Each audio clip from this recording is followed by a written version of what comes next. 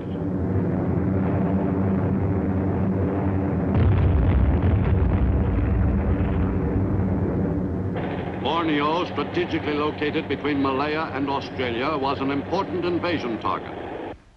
Allied warships performed their familiar prelude to invasion.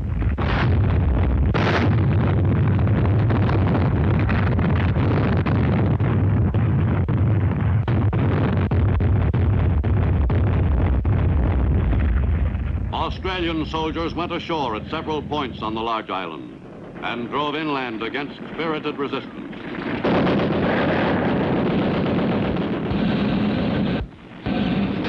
Tank infantry teams made rapid progress.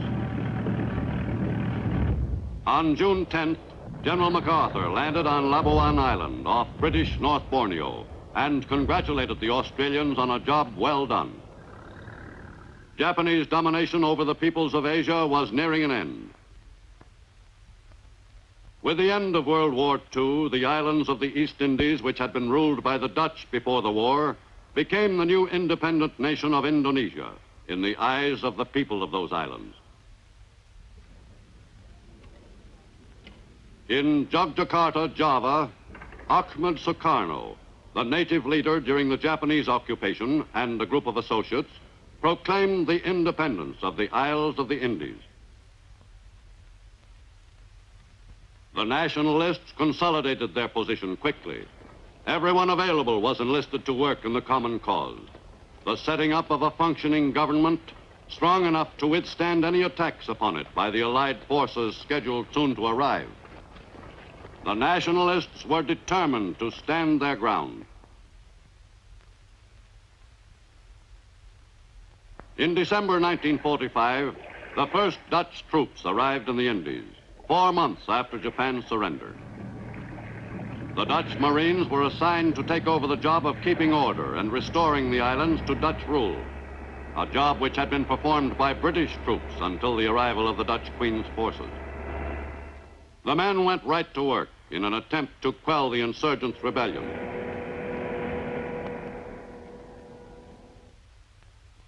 At Cirebon, on the island of Java, Dutch and Indonesian leaders effected a partial compromise of differences and a ceasefire in the Lingajati Agreement. But that condition did not last long. Dutch troops moved into territory acknowledged to be Republican by the terms of the agreement. The Dutch police action resulted in a renewal of violence. A settlement of differences between the Dutch and Indonesians seemed more remote than ever. Bridges were destroyed by the retreating natives. The Indonesians ravaged their own land rather than have it prove useful to the Dutch. In mid-1947, the United Nations attempted mediation. Australia's delegate, William Hodgson, called for an immediate cessation of hostilities and peaceful arbitration. But the issue was far from being settled. The communists in Indonesia, who had been supporting the nationalists in their fight for independence, rebelled. The Republican troops went to work quickly, rounding up every communist they could locate. The uprising was ineptly staged, and within a month it was decisively crushed by the Indonesian Republican forces. With its leaders either captured or killed, the communist force collapsed, and the threat to the success of the nationalist cause ended. In December 1949, the islands of the Indies officially became the Republic of the United States of Indonesia.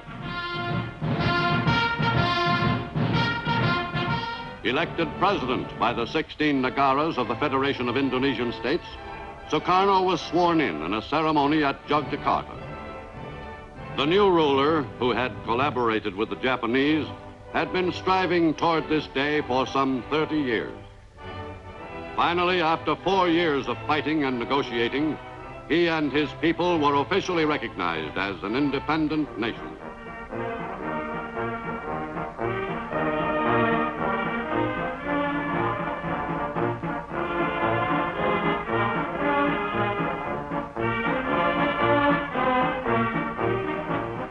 Indonesia as elsewhere in Asia, colonialism was dying.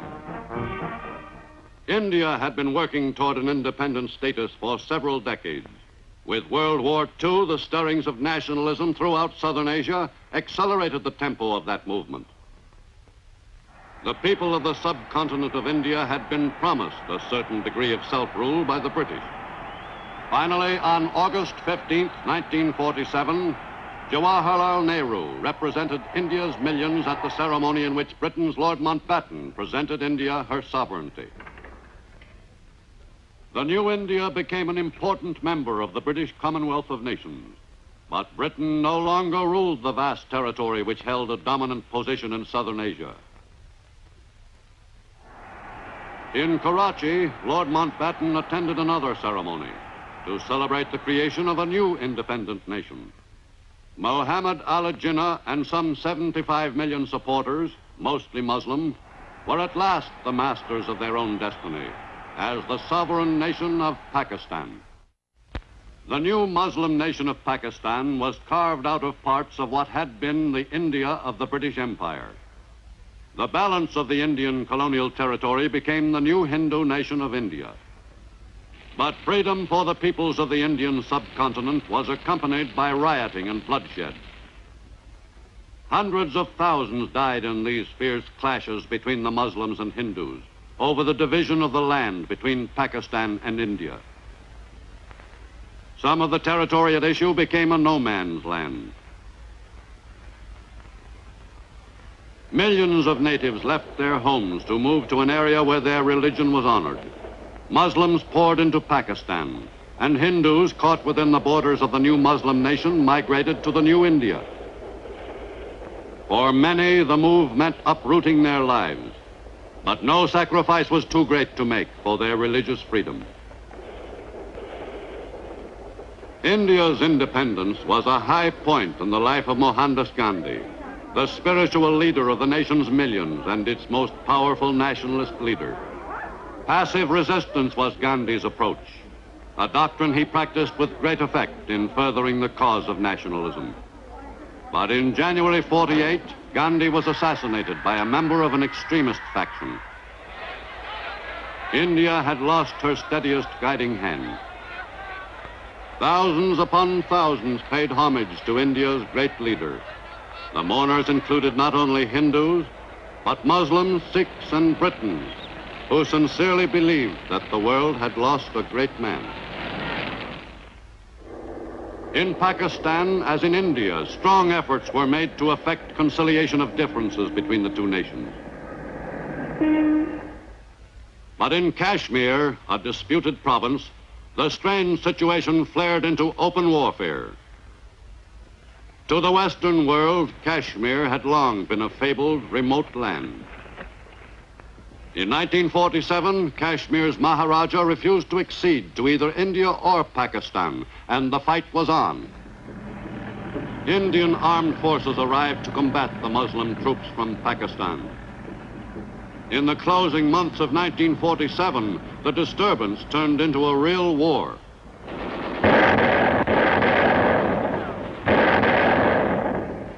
On January 1st, 1949, through the efforts of the United Nations, a ceasefire was effected. Pakistan refused to withdraw its troops from the disputed province when India declared its intentions of keeping its soldiers in the area.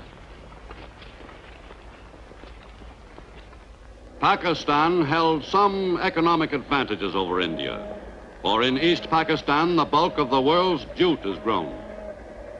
Pakistan's supply of this precious fiber, no longer sent to India, was now shipped directly overseas. Both nations underwent rigid economic readjustment. Even India's fabulously wealthy Maharajas felt the pinch. They were stripped of much of their political power and some of their wealth. But India's former ruling classes still managed to lead a luxurious existence, far removed from the lot of the untouchables at the lowest level of Hindu life. For millions of India's people lived on only a few grains of rice. On January 26, 1950, the Republic of India was established. India had been a free nation for almost 2.5 years, but this ceremony heralded the severing of the bond with the British Crown. That on and from this, the 26th day of January 1950, India, that is Bharat, shall be a sovereign, democratic republic.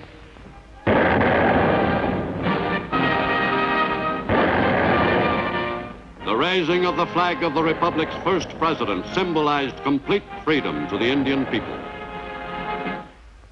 In Burma, which was granted its independence by Britain in 1948, a struggle for control was waged by about a dozen political factions of varying shades, including 2 communist groups. In nearby Malaya, Britain continued to rule. But its colonial administration was constantly challenged by communist guerrillas operating from the hills. British and colonial troops were pressed into service to protect Malaya's rubber plantations and tin mines from the raids of the guerrillas. But the soldiers had difficulty in coming to grips with an enemy which disappeared into thin air, or so it seemed to the colonial troops. In the years following the defeat of Japan, Britain's control of the Malay Peninsula was far from strong. The Philippine Islands had been promised their independence by 1946. But with the Japanese invasion and conquest of the islands, the people's hopes dimmed. But in spite of that strong setback, the Philippines celebrated their independence just as planned on July 4th, 1946. With this ceremony, a new nation is born. A nation conceived in the centuries-old struggle of a people to attain the political liberty to embark upon its own national destiny. A nation upon whom the eyes of all oppressed peoples are today cast with the burning light of a new faith. The formal declaration of Philippine independence was made by U.S. Commissioner Paul McNutt. I am authorized and directed by the President of the United States to proclaim the independence of the Philippines as a separate and self-governing nation.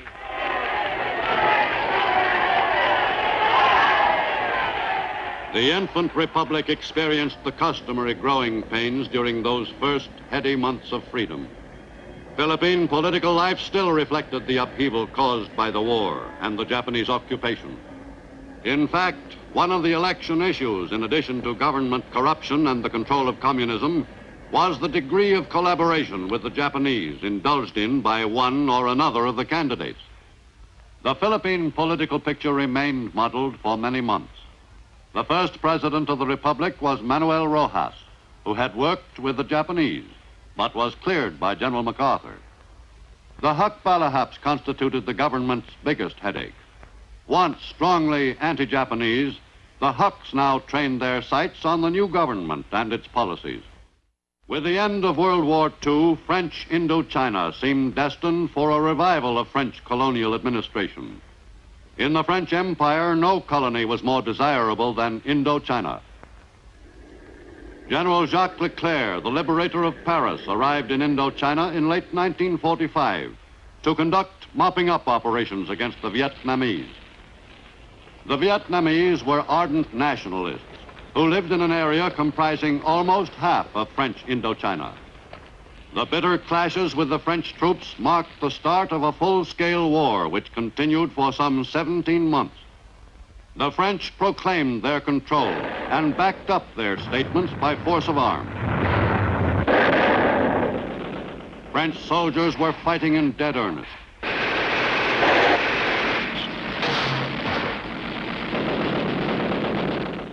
For Frenchmen, no part of the war-ravaged colony was entirely safe.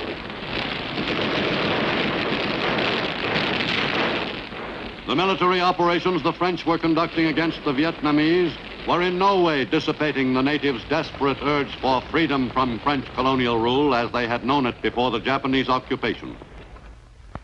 Most of the fighting was in Vietnam, which includes 3 of the 5 countries comprising pre-war French Indochina.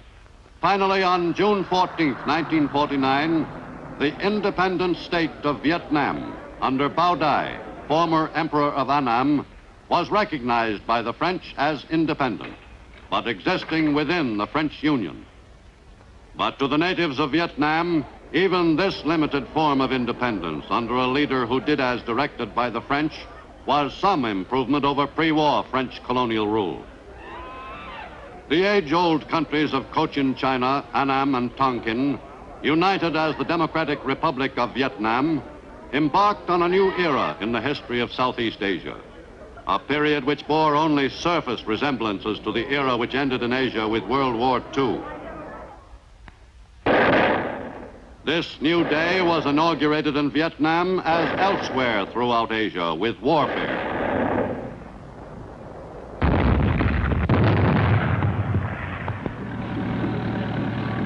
The most urgent task facing the French and Vietnamese was the job of containing the advances of communist Viet Minh forces, which were operating in strong guerrilla groups throughout Vietnam. To the north, Asia's most troubled country, China, moved right from one war, that with Japan, to another, the war with the communist forces, without a pause. Chiang Kai-shek had led China through a series of great crises, but with the end of war with Japan, Chiang and China embarked on an even more critical period. The new antagonist, Chinese Communist Mao Zedong, gained adherents quickly. Chiang's forces fought a long, exhausting series of campaigns in a vain attempt to stop the communist advance from spreading across China.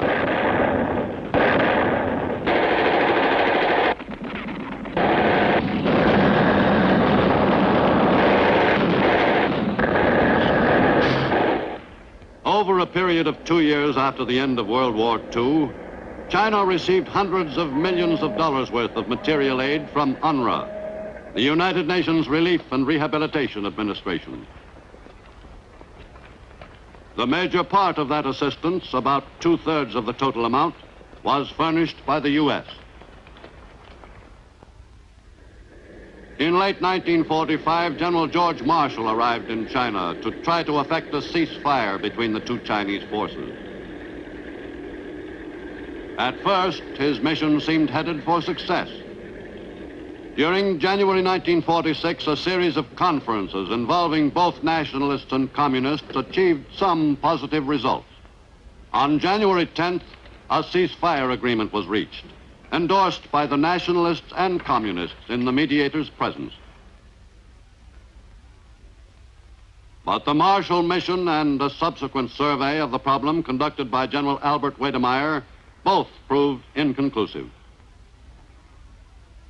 Meanwhile, Mao's forces grew stronger while the debate raged on what U.S.-China policy should be. By early 1949, Mao commanded a formidable fighting force. In late May of that year, Shanghai fell to the advancing Chinese Communist armies. The Communist soldiers moved quickly into the heart of the city, which had been evacuated by the nationalists after they had boasted that they would defend it with the last drop of their blood. The Chinese civilians in Shanghai were quick to applaud their new masters.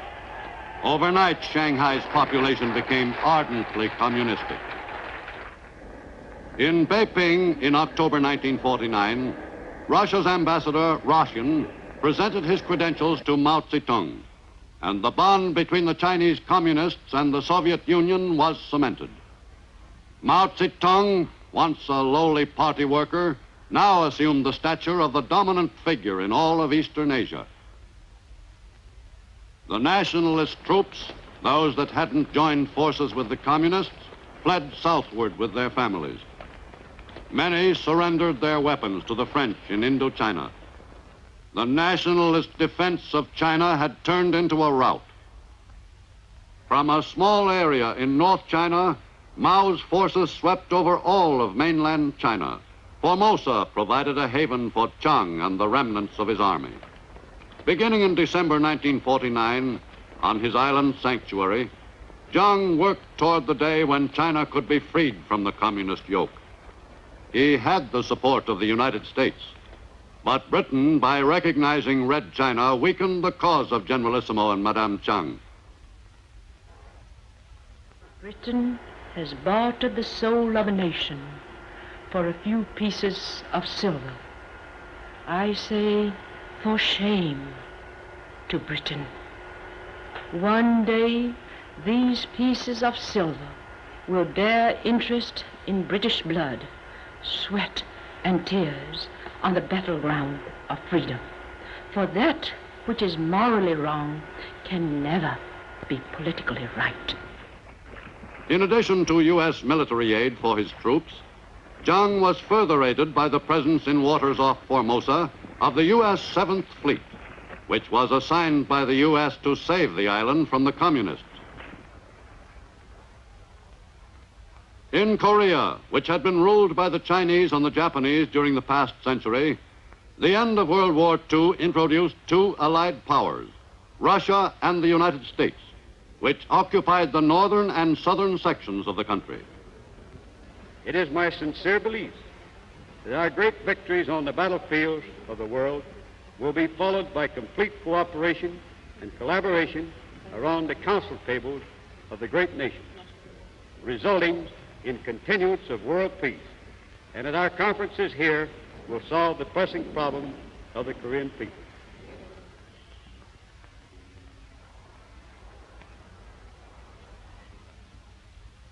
I greet the Korean people who are liberated from the long oppression of the Japanese imperialists by the glorious troops of the Red Army and the army of our allies, the United States of America. General Hertz, I would like to express assurance that our negotiations with your representative will bring the solution of urgent problems having vital importance for the whole of Korea. In North Korea, the Soviet interpretation of administration and occupation consisted of impressing communism on the country. Soon after the Russians arrived, a communist government was functioning in North Korea under such native leaders as Communist Kim Il-sung, a Russian puppet. At the end of World War II, Korea had been divided arbitrarily at the 38th parallel. South of that degree of latitude, the U.S. was the occupying power. On August 15, 1948, the U.S. made South Korea an independent republic. Most South Koreans were determined to protect that newly won freedom. In August 1948, that job did not seem too difficult.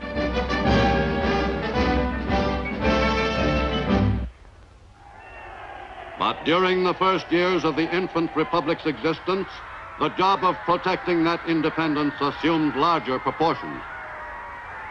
Communist demonstrations inspired by natives in the northern half of Korea gave the first inkling of further trouble ahead. The 38th parallel of latitude was to prove a most ineffectual barrier against the sweep of communist aggression from the north.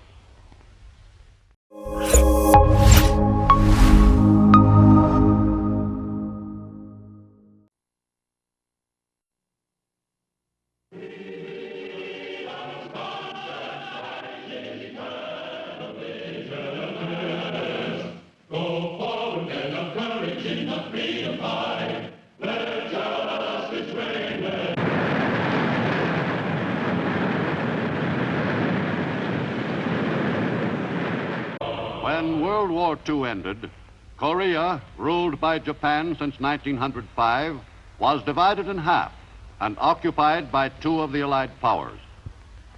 North of the 38th parallel, the USSR assumed the duties of maintaining order and helping the Koreans to reestablish their national entity. But the administration of North Korea, as practiced by the Russians, was characterized by much more than a friendly interest in North Korean industry and government. Soon after the start of the Russian occupation, A communist government was functioning in North Korea, guided by such native communist leaders as Soviet-trained Kim Il-sung and his henchmen.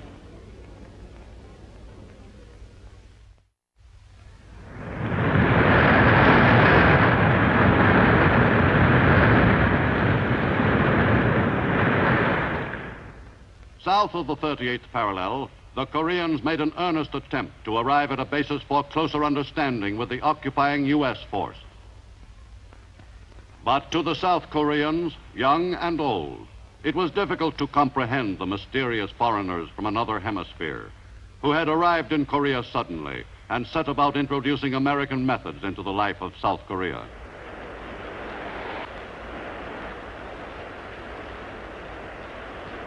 American occupation forces checked the spread of disease and helped the South Koreans themselves to work more effectively toward improving the national health. In South Korea, at least, the people seemed destined for a somewhat better life than they had known for centuries. By mid-1950, almost 5 years after the end of World War II, South Korea had built up an army of some 100,000 men, trained by American Army officers and non-coms. The South Koreans felt in the spring of 1950 that they could handle any attack from across the 38th parallel. But in late June, that boundary was crossed in force by the North Koreans. The communist thrust across the 38th parallel heralded the beginning of one of the most tragic periods in the history of the Korean people. The South Korean forces had proved pitifully inadequate for the job of withstanding the invaders. For the citizens of the infant Republic of Korea, whose independence had been proudly proclaimed less than 2 years before, the immediate future looked all but hopeless. The unquiet peace which had existed among the great powers of the world since World War II was at an end. In the U.S., at Lake Success, the United Nations, with the Soviet member conspicuously absent, took enforcement action against the aggressor. 48 hours ago, the Security Council, in an emergency session, determined that the armed invasion of the Republic of Korea by armed forces from Northern Korea constituted a breach of the peace. Accordingly, the Security Council called for a cessation of hostilities forthwith and the withdrawal of the Northern Korean authorities of their armed forces to the 38th parallel. It is clear that the authorities in North Korea have completely disregarded and flouted the decision of the Security Council. The armed invasion of the Republic of Korea continues. This is, in fact, an attack on the United Nations itself. Agreed that the armed attack upon the Republic of Korea constituted a breach of the peace, the United Nations of the world took decisive action. To secure peace and security recommends that the members of the United Nations furnish such assistance to the Republic of Korea as may be necessary to repel the armed attack and to restore international peace and security in the area. In Korea, for the first time, enforcement action was taken against an aggressor by direction of the United Nations. On 28 June, aircraft of the United States Air Force, operating pursuant to the resolution of the Security Council of the United Nations, began air operations against the North Korean invaders in support of Republic of Korea forces, and later struck at military targets north of the 38th parallel with a view to disrupting the lines of communication and supply of the invading forces.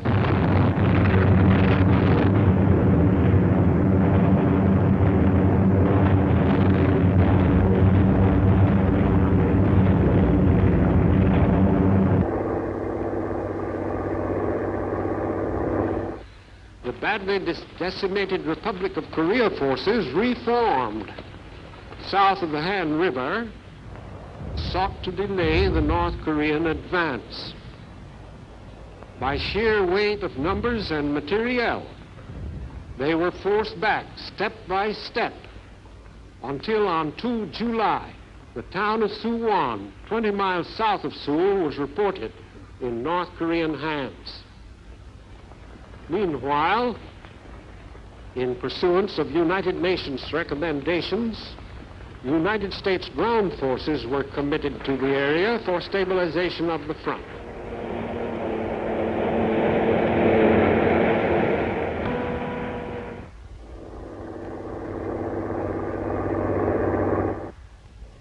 On 5 July, a very small United States force made contact with the invaders south of Suwon. The first United States troops were small in number and were committed as a holding force only. They were followed by additional supporting forces as rapidly as these could be transported to the battle line, facing odds at times as high as 20 to 1. Our Army troops distinguished themselves in the most difficult of military operations, a delaying action.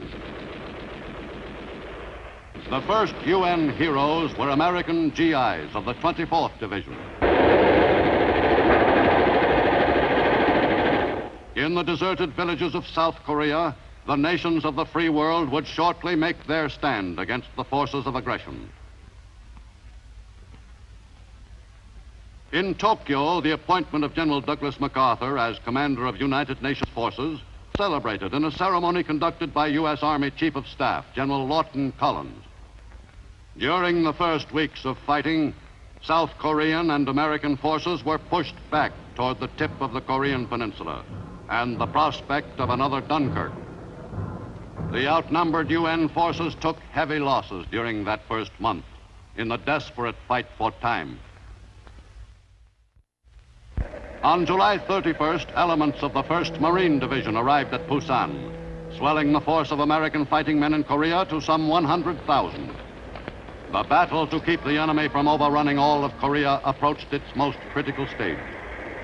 Men and materiel were now arriving from the U.S. in some quantity. 7,000 miles away at Lake Success, New York, on the following day, August 1st marked the return to the United Nations Security Council of the hitherto absent Soviet member, Yakov Malik, who assumed the presidency of the Council for the month of August. The discussion of the Korean aggression flared into violent and bitter debate at intervals throughout Soviet delegate Malik's month as the Security Council's president. The USSR delegation declares to the Security Council and to the public opinion of the world that the United States resolution is intended to extend the scale of the United States government's aggression against the Korean people.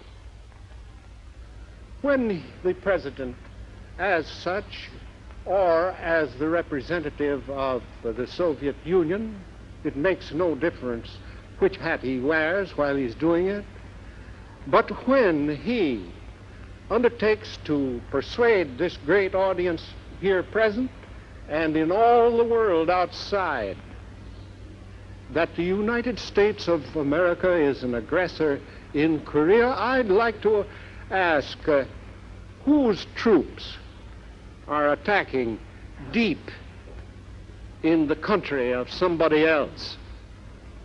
Whose troops? The North Koreans. Who is assisting the Republic of Korea to defend itself? The United Nations, with the support of 53 out of 59 members. Is the Soviet Union one of the 53? No. The United States government is now making every effort to extend its scope to wage war on an increasingly large scale, to drag as many other governments as possible into this war, not only against the people of Korea, but also against the other people of Asia. The whole world knows that armed intervention in the internal affairs of Korean people, armed aggression in Korea, is being carried out by American forces under the personal orders of President Truman and under the command of the American General MacArthur. Now let us consider the trick of concealing guilt through accusation. The classic example of this trick, of course, is that of the thief who is running away. And he cries, "Stop thief, stop thief," at the honest man ahead of him in order to confuse his pursuers. The Soviet delegate referred several times to, quote, "the aggression of which the United States is guilty against the Korean people," end quote. This statement has been repeated over and over through every Soviet-inspired channel on Earth. We've had it telegraphed to us by others, and we've heard it again today. It is a lie. It is a big lie to call the action of those governments who are seeking to support the resolutions of the Security Council acts of aggression. It is a falsehood so grotesque that even the technique of the big lie will not disguise it. The determination of the United Nations to ensure that Korea shall be free, unified, and independent of outside influence from any great power on or off the continent has never wavered. This is what the United Nations forces are fighting to uphold in Korea.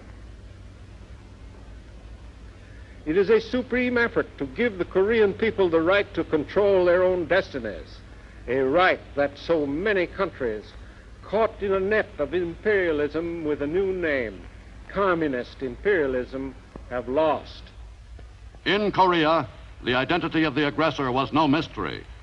By late August, the North Korean forces had seized most of South Korea, except for an area surrounding the port of Busan. With their backs to the sea, American forces fought desperately to hold their ground against the powerful enemy drive. The crucial battle was fought in the hills flanking Taegu.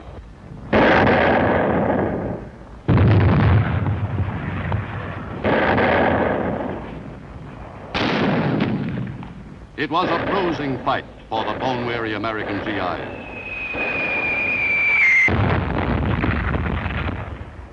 But they never gave up the battle.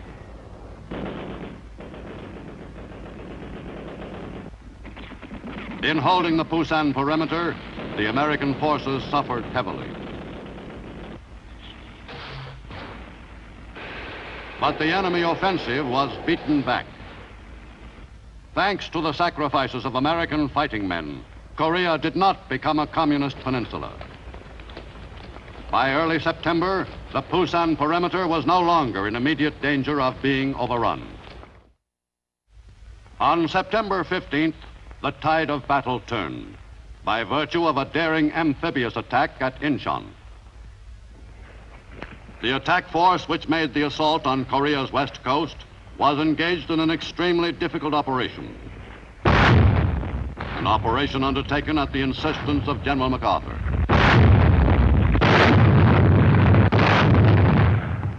The problems of fluctuating tides, unpredictable currents, and narrow channels made the success of the Incheon landing a doubtful quantity. The burden of responsibility for risking the forces committed in an operation which might well prove a failure rested with General MacArthur. 12,000 Marines, many veterans of World War II, headed for shore in the first amphibious assault of the Korean War. With the Marines who stormed the beaches at Walmy and Incheon was Time Life correspondent Frank Gibney, also a veteran of the war with Japan. Some of the Marines in the assault had been brought from duty in the Mediterranean.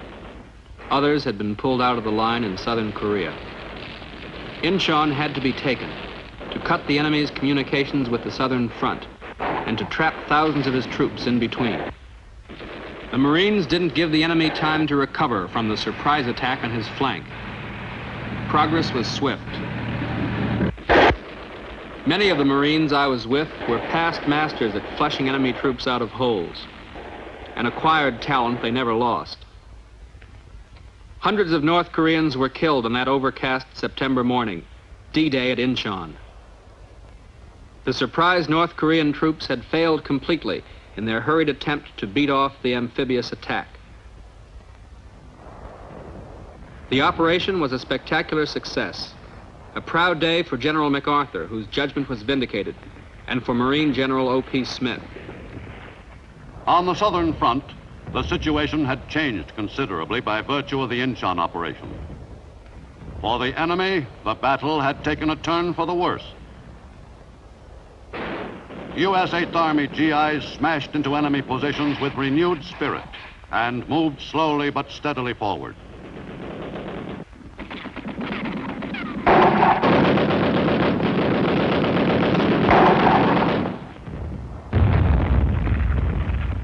In the Incheon area, the Marines stepped up the attack in a drive to take Seoul as quickly as possible.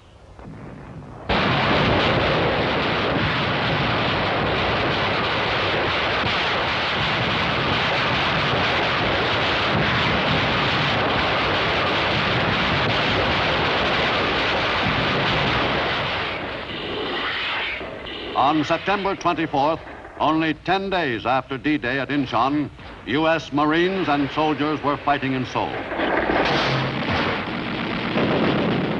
The fight for the South Korean capital was bloody, but relatively brief.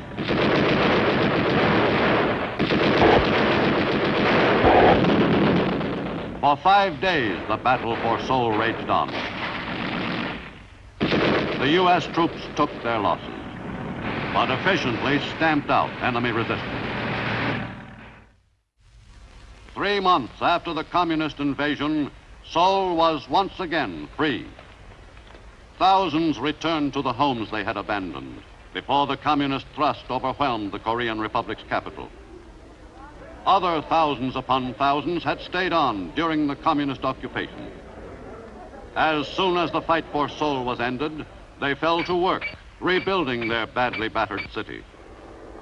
For the inhabitants of Seoul, life was a good deal more makeshift than it had been before the communist invasion. Government officials of the Republic of Korea who returned to Seoul after its recapture addressed the inhabitants, who had been subjected to daily doses of communist propaganda, on South Korea's immediate problems. During the summer of 1950, many thousands of South Koreans were killed by their countrymen from the north.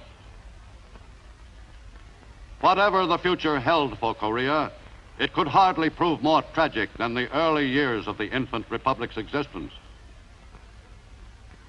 In many lands, freedom had been achieved by bloodshed, but nowhere was newly won freedom put to a stronger test than in the Republic of Korea.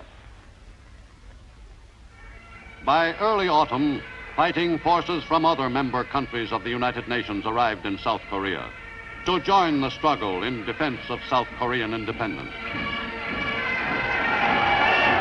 To that crusade, Britain committed some 5,000 soldiers. Several of the nations which had fought in the Pacific during World War II sent troops to South Korea. 1,000 Filipino soldiers and 1,000 Australians swelled the ranks of the United Nations forces. The diggers from down under, who had fought so well in the steaming jungles of New Guinea 8 years before, were determined to add further laurels to their battlefield record in Korea. On October 1st, South Korean troops pushed northward across the 38th parallel, 3 months and 1 week after the communist attack. As the ROKs, Republic of Korea soldiers, seized more and more territory in their northward drive, there were impromptu celebrations commemorating the liberation of the area. The Koreans along the route seemed genuinely happy to greet the advancing ROK forces. The city of Kaesong, just south of the 38th parallel, was seized by Americans of the 1st Cavalry Division on October 8th.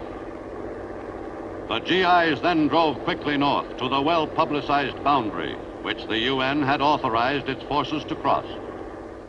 By October 15th, United Nations troops had swept across the 38th parallel and seized a considerable area in North Korea.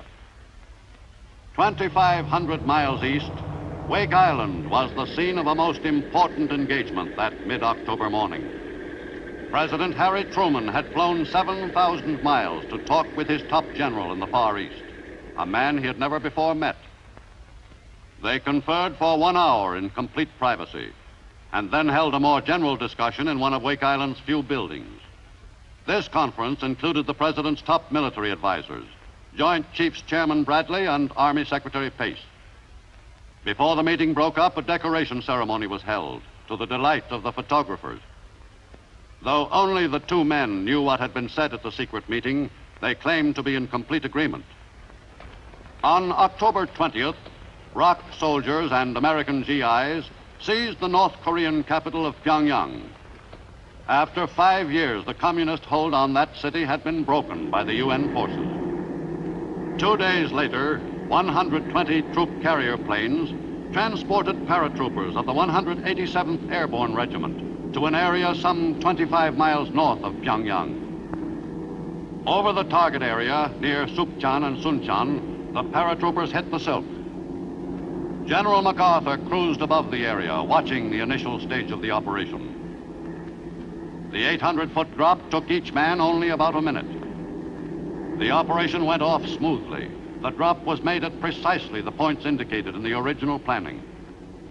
The trap on the enemy was sprung. Some 30,000 North Koreans were bottled up between the UN forces in Pyongyang to the south and the men of the 187th Airborne Regiment. The North Koreans were completely taken by surprise by this unfamiliar maneuver.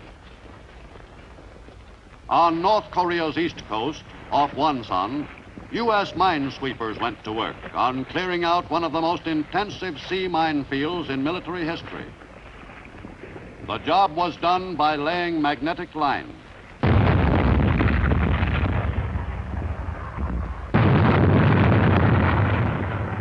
Finally, after a 6-day delay, the landing at Wonsan was made by advance elements of the 1st Marine Division. But this landing was not in the tradition of marine amphibious invasions, for the area had already been taken 2 weeks earlier by other UN troops. Though the landing was no problem, the Marines had been alerted to expect plenty of action when they reached shore and began the push along the east coast of the peninsula. The Marines' first assignment was to mop up a large group of organized North Korean guerrillas. The job was done efficiently by men who were experienced in that line of work.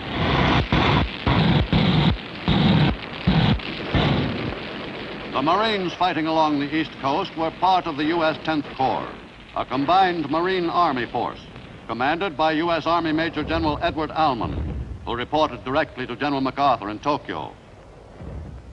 On Korea's west coast, Lieutenant General Walton Walker commanded the U.S. 8th Army.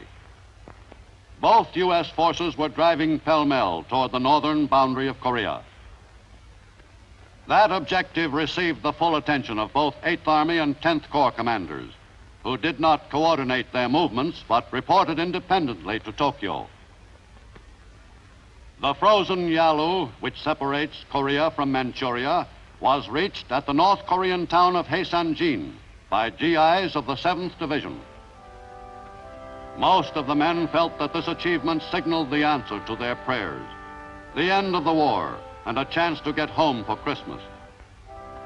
But the GIs did not realize on that cold November afternoon that an even greater enemy across the Yalu was about to attack.